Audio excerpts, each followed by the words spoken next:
안녕하십니까, 김범준입니다.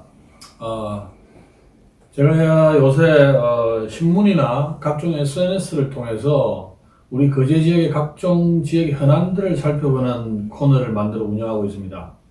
거가대교 아시다시피 2010년도에 개통해서 다니기 시작하죠. 근데 거가대교가 저도 지나다닐 때마다 느끼는 거지만 이 정말 대단한 역사입니다.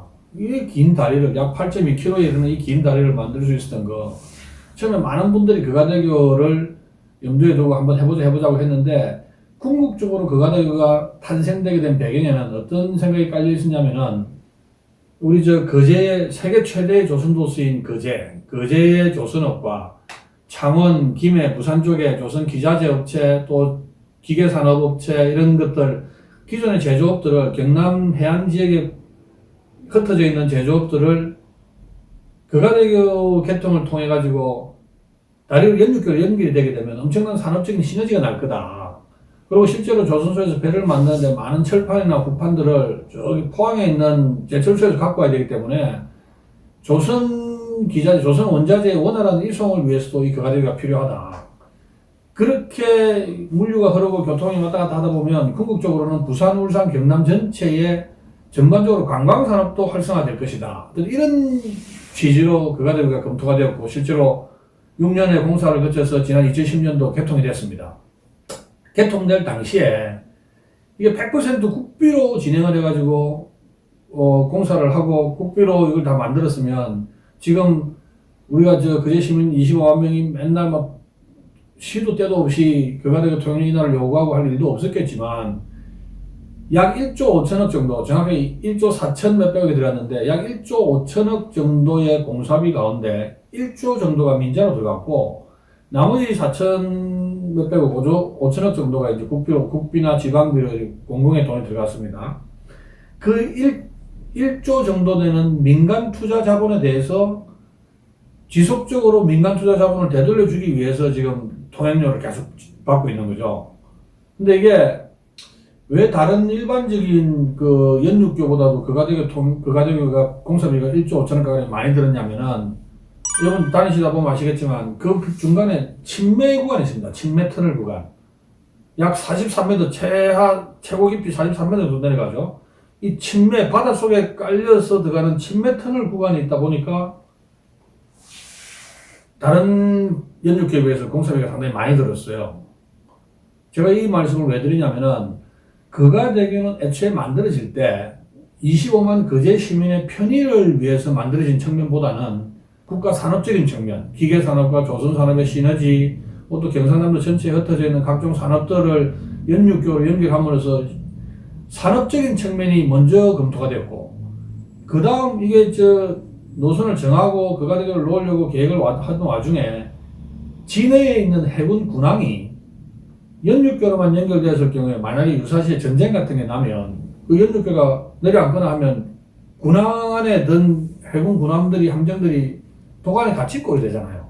그래서 안정적인 항로 확보를 위해서 일부 구간은 반드시 침매로 건설할 필요가 있었던 모양입니다. 그래서 진해 군항의 군사적 안보 측면, 이게 작용이 돼가지고 일부 구간을 침매 터널로 한 거예요. 그러다 보니까 다른 일반 도서와 육지를 연결하는 연육교의 기능들은 대체로 주민들의 편의나 어떤 이런 게 더 큰 방점을 찍고 있는 반면에, 우리 거가대교는 국가 산업적인 측면, 또 국가 안보적인 측면, 이런 측면이 크게 작용했던 도로라고 먼저 말씀을 드리는 겁니다. 이게 왜 중요하냐면, 다른 지자체 도서 지역에 지금 다리가 연육교로 많이 놓여져 있지 않습니까? 요금을 내고 통행하고 있는 다리가 그렇게 많지 않아요. 이게 꼭 지역 감정을 유발하는 것 같아서 말씀이 상당히 조심스러운 측면이 있지만, 전라남도 신안군이 인구가 약 4만 정도가 되는데, 그 전남 신안군 가면 웬만한 도서가 다 연육교로 연결이 되어 있습니다. 전체 지금 현재 들어가 있는 그 연육교를 놓기 위한 국비가 한 2조 6천억 정도 들어갔어요. 거가대교가 한 1조 5천억 정도 들어갔습니다. 그러면 인구 4만의 신안에 2조 6천억 정도의 전액 국비가 들어가가지고 지금 거기는 이용하는 모든 다리를 다 무상으로 이용을 해요. 근데 인구 25만인 거제에 산업적인 측면, 국가 안보적인 측면이 주 목적이었던 다리를 만들면서 1조 5천억을 넣었는데, 그 중에 민자로 1조를 땡겨 쓰면서 통행료를 뜯어가지고 지금 그 민간사업자한테 돈을 대주는 구조죠. 도대체 그러면 민간업자 1조가 들어간 민간업자에 대해서 얼마를 주기로 했기 때문에 계속 이 통행료가 다른 데보다도 엄청나게 비싸고 살인적인 통행료 얘기가 나오느냐. 이 지금 민자가 들어간 1조에 대해서 40년 동안에 10조 4천억을 징수하는 구조일 겁니다. 40년 동안에 10조 4천억을 징수하는 구조인데 2013년도에 하도 이제 통행요금이 비싸다고 난리들을 치니 당시에 홍준표 도지사 시절에 1차 재구조화를 한번 해봅니다. 당시에 그 조달금리를 6.7% 조달금리를 해가지고 약 10조 4천억을 주는 걸 했는데 이 금리를 좀 낮춥니다. 2013년도에. 그래가지고 4.2%로 금리 조정을 하면서 불과 금리를 한 2.5% 정도 낮췄을 뿐인데 전체적으로 줄어드는 금액이 약 6조 5천억 정도가 줄어듭니다. 그래서 10조 4천억을 물어주기로 했다가 전체적으로는 금액이 약 5조 6천억 정도로 물어주기로 한 금액이 줍니다. 단지 금리를 조정했다는 이유 하나만으로. 재구조화를 하게 되면 전체 사업비를 줄이거나 아니면은 요금 자체를 인하를 시키거나 지방정부가 부담하는 재정의 부담을 줄이거나 뭐 이런 여러 가지 형태들이 재구조화를 통해서 결론을 도출하게 되는데 2013년도 당시에 재구조화 사업을 통해서 일반 시민들이 내는 통행료는 전혀 영향을 못 미쳤고 지방정부가 전체적으로 내야 하는 총 사업비, 지방정부 재정 부담만 줄이는 결과가 됐습니다.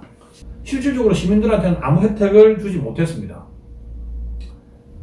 2010년도에 개통이 되고 계속 시민들은 처음에 정해진 요금대로 계속 그 비싼 요금을 내고 다니다 보니 불만이 극에 달했고 2018년도에 그 범시민대책위가 조직이 됩니다. 범시민대책위가 조직이 돼가지고 물론 그 전에 수차례에 걸쳐서 뭐 청와대 청원도 넣기도 하고 온갖 형태의 뭐 민원이 제기됐다가 그제 시민 전체가 힘을 합쳐가지고 뭐 당시 국회의원 뭐 시장 할 것 없이 전부 다 시의원 심지어 경남도의원 도의회 부산시까지 부산시의회 시민단체까지 다 합쳐가지고 2018년도에 그가 되게 통행력이 너무 살인적이다. 이 문제가 많다. 줄여야 된다. 라고 해서 2018년도에 범시민대책위가 조직이 되고 연말에 기억하신 분 많겠지만 그가대교 앞에서 피켓 들고 시위하고 뭐 또 그제 시의회에도 요금이나 촉구 결의문 내고 경남도의회에도 촉구 결의문 내고 막 국회의원 뭐 시장 할 것 없이 다 피켓 들고 쓰고 그랬습니다. 그러다가 2019년도에 현 김경수 경남도지사가 그런 뭐 이런 지역사회의 여러 많은 민원들, 엄청나게 많은 민원들이 폭등을 하니 이거 어떤 형태로든 요금을 인하해 주겠다고 얘기를 했고 실제로 그 뒤에 후속 작업으로 2019년도에 부산시 경상남도 해가지고 이제 2차 재구조화를 하기로 합의를 합니다. 당시 경상남도 경남연구원에서 어떤 방식이 가장 적정한지를 산출하기 위해서 용역을 줍니다. 용역을 해가지고 용역한 결과 전에 하던 것처럼 일단 금리를 조정해서 한번 전체적으로 사업비를 낮추거나 아니면 차제에 사업 방식을 일부 전환을 해가지고 뭐 어떤 다른 신규 투자자 모집을 전제로 하는 재구조를 해보면 어떻겠냐 이런 식의 이제 용역 결과가 도출이 됩니다. 도출이 돼가지고 당시에 경남연구원에서 나오던 안 중에 하나가 장목 관광단지가 개발을 해가지고 거기 사람들이 많이 오게 되면 민자 사업자한테 더 많은 교통량이 늘고 수요가 폭증을 하니 통행료 인하할 수 있는 어떤 계기가 되지 않느냐. 그래서 그걸 장목 관광단지하고 연계해서 통행료를 인하하는 방안도 당시에 경상남도 경남연구원에서 검토를 했습니다. 그래서 경남연구원이 제시했던 방안이 올해죠. 2021년도에 전체적으로 통행료를 한 25% 정도 낮추고 대신에 원래 주기로 했던 40년 동안 그 통행료 요금을 줘가면서 뭐 민간 사업자한테 돈을 주려고 했던 부분을 기간 한 10년 연장하는 해서 한 50년 정도 더 주자. 그럼 서로 이제 조금씩 서로 간에 갭을 메꿔 나가는 거죠. 그렇게 하는 안을 만들었는데 이게 보니까 너무 부산시든 경상남도든 재정 부담이 생각보다 많이 생길 걸로 예측이 돼가지고 지금 현재 상황은 타당성을 검증하기 위해서 부산시 산하에 있는 부산연구원에서 검토 용역 중에 있고 이러는 1년에 진행돼가는 와중에 작년에도 그렇고 올해 초에도 그렇고 그가 되고 통행료 인하에 대한 시민들에게 계속 이제 이게 민원이 계속 제기되고 있는 상황이죠. 저번에도 작년 12월 달에 그가대교 통행료 인하와 관련해 가지고 시민들이 나서야 된다라고 한번 제가 논평도 쓰고, 그 다음에 또 실제로 그가대교 통행료 인하를 위해서 그가대교 현장에 가서 피켓 시위도 한 적이 있습니다. 작년 12월 16일 날에 기재부 민간투자사업심의위원회가 열려가지고 12월 16일 날 대구 부산 민자도로의 통행료를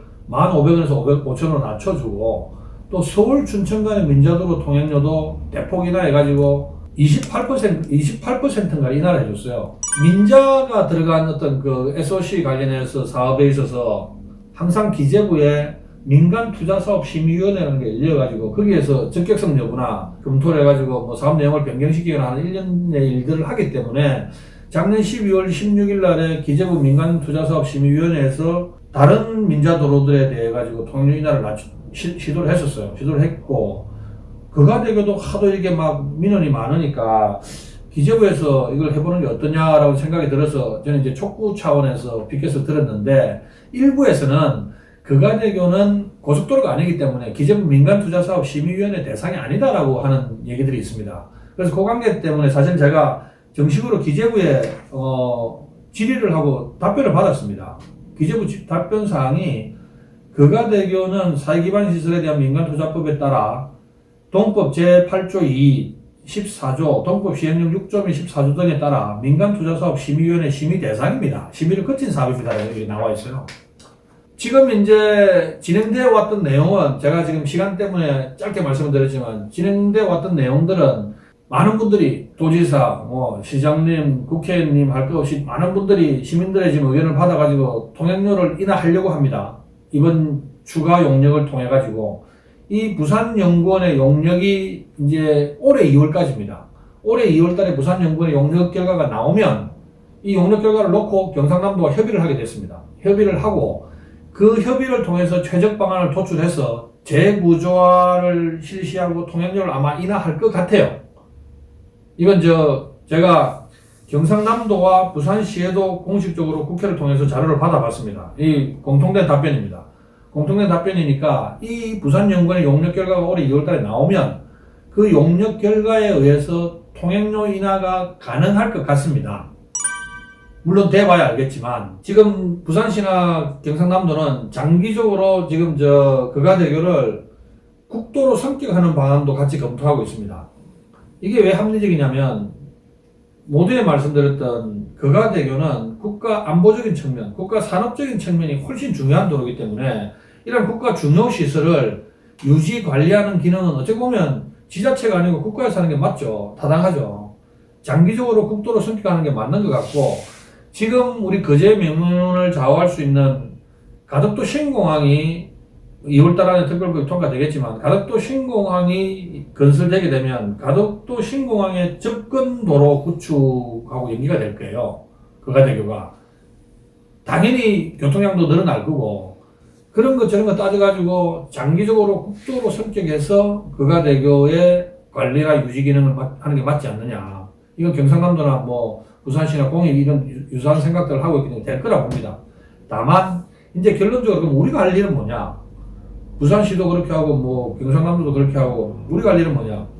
저는 그가대교 통행료 인하를 첫 번째 어젠다로 들고 나오면서 생각했던 게, 어저께 기사 보신 분들이 있겠지만 이재명 경기도지사가 일산대교의 통행료가 과하다. 그래서 어떤 형태로든 일산대교 통행료를 낮출 방안을 강구하겠다라고 어제 얘기를 했었습니다. 그 일산대교 요금이 왜 갑자기 지금 낮춰졌냐? 그 만든 지 꽤 오래됐습니다. 근데 왜 지금 갑자기 지금 이제 일산대교 통행료 낮추겠다고 도지사가 얘기를 하냐면, 이 요금 비싸다는 민원이 계속해서 제기가 되고, 일산대교는 인천공항 고속도로, 다른 고속도로에 제가 듣기로는 한 10배 정도 요금 비싸다고 들었어요.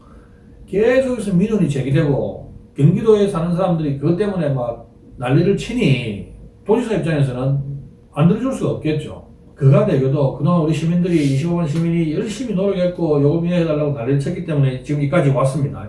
연구원의 용역 결과도 기다려보고, 그 결과에 따른 경남과 부산의 반응도 기다려보고, 제대로 어떤 시민들이 필요하면 실력 행사도 할 수 있을 정도로 항상 이 상황을 놓치지 말고 예의주시하면서 지켜보도록 합시다. 그래서 시민들이 이 일에 대해서 진행 내용을 정확하게 알고 향후 계획이 어떻게 되는지도 정확하게 아는 것이 아주 중요한 역할이 될 것 같습니다. 어쨌든 저도 예의주시하면서 지켜볼 생각입니다. 필요하면 제가 시민들의 앞장서가지고 피켓 들고 뭐 필요하다면 서울에 상경투쟁도 할 생각도 있습니다. 많이 지켜봐 주시고, 오늘 처음 진행한 우치대관호 다소 어설프게 느껴지실 수도 있겠지만 앞으로도 많이 관심 갖고 지켜봐 주시고 좋아요도 눌러주세요. 주변에 말씀도 아닌 홍보도 많이 해주시고, 다음번에는 또 다른 우리 거제 지역 현안을 들고 시민 여러분께 인사드리도록 하겠습니다. 감사합니다.